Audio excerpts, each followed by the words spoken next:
Good evening, guys. Warm welcome to the program. Today, we are going to see one more knowledge term in the supply chain, which will be useful either in your workplace or in the interview session. So, let me attach the screen.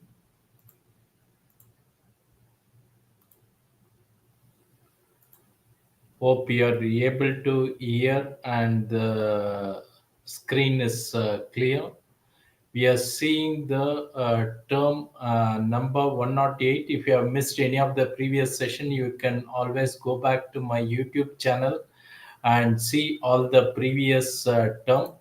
Today we are going to see one important question and also more frequently asked in the interviews, because these are more of a subjective, but still you have to measure these terms in your working environment, whether you are working in a logistic purchasing or in the core supply chain, for example in a planning function, or in warehouse where you have to handle a lot of employees.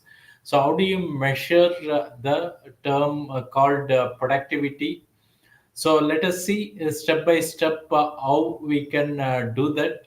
You can imagine any subdomain inside the supply chain. It need not be office arena. It can be actual work spot, like in the warehouse area, but it can be applicable in any work area.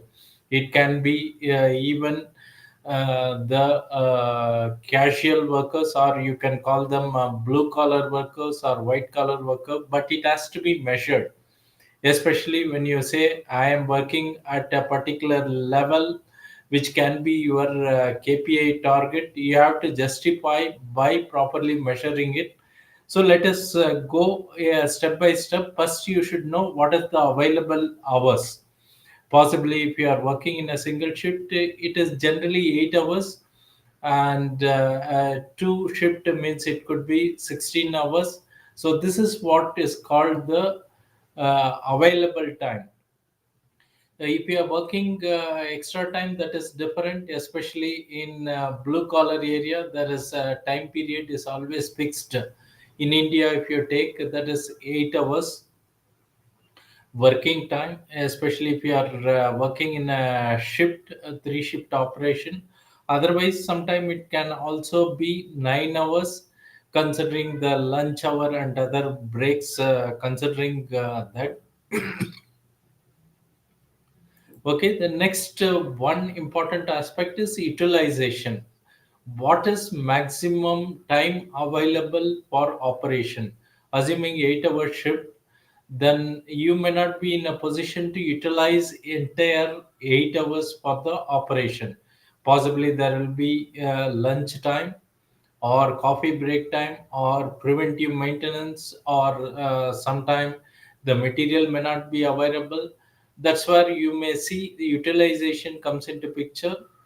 Out of available hours, maybe if you are considering 8 hours, how many hours you are in a position to work?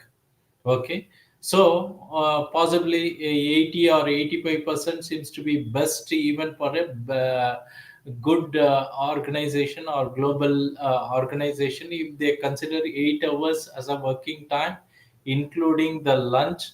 So you have to calculate this. This has to be captured, maybe resource wise or the workman wise. It has to be captured, and you have to calculate it.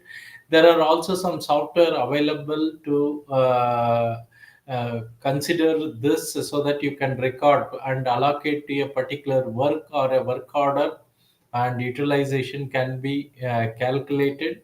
Then comes the efficiency. Assume you have only 6 hours for working, and you are supposed to pack, for example, 100 invoices within that 6 hour, as per the cycle time carried out by your team. But we may not be in a position to do exactly 100 boxes or 100 invoices in that 6 hours. The reason could be many. Okay, this includes learning curve. For example, if you are doing completely manual operation, the efficiency of the newcomer or the fresher will be different, experienced person will be different. And also one more new factor can be applicable, whether there is any incentive linked working is there. Normally you will see incentive linked operation are available in Indian environment, where if operators are provided with extra incentive for doing more than the allowed cycle time, it's all possible. Okay, especially in the production environment or in the warehouse environment, yeah, cycle time is fixed, and if someone is able to break that cycle time and able to do much better, they will be given incentive. But in a non-incentive environment, you will see that the efficiency will be always lower in the manual environment. And in case of a completely automated environment, the efficiency may be near to 100%. So it is also subjective. You have to see in what environment you are working, whether it's manual, semi-automatic, or completely automatic, whether there is a incentive linked to it or no, whether it's a blue collar work or white collar work. All this can affect the efficiency. Efficiency can also go above 100% depending on what our factors we are discussing. And accordingly, I have also seen many areas, someone can say I am working at 120% efficiency because of the things which I have explained.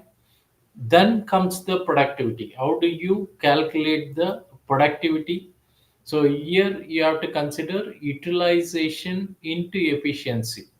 So utilization can never go above 90%, and the efficiency you have a flexibility, it can go above 100% also. But in any case, when it is coming to productivity, we are talking say 90% is the best for global benchmarking organization. Of course, here we are not considering any overtime or additional shift. Whatever time available, that's where available time comes into picture.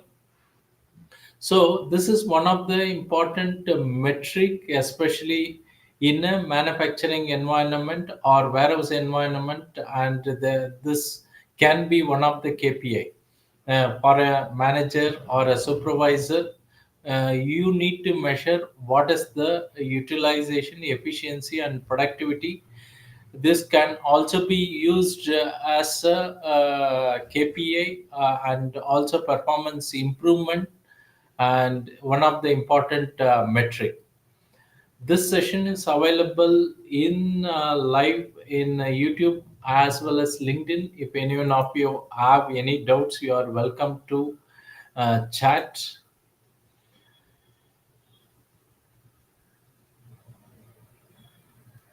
It may be possible that some of the organization may not use this term as directly, but when there is a problem and the top management wants to remove the manpower, then it becomes very much arbitrary, because you may be thinking you are working at 100% productivity, but you have no background or a proof to prove that you and your team is working as per the agreed terms.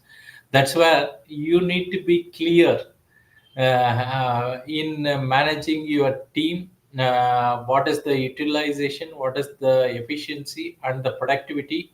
Have a goal or a agreement with the management. This is what we are doing currently, and where we are trying to move forward in the coming months or years. Hope this session is helpful to you. Thanks for watching. Have a nice evening.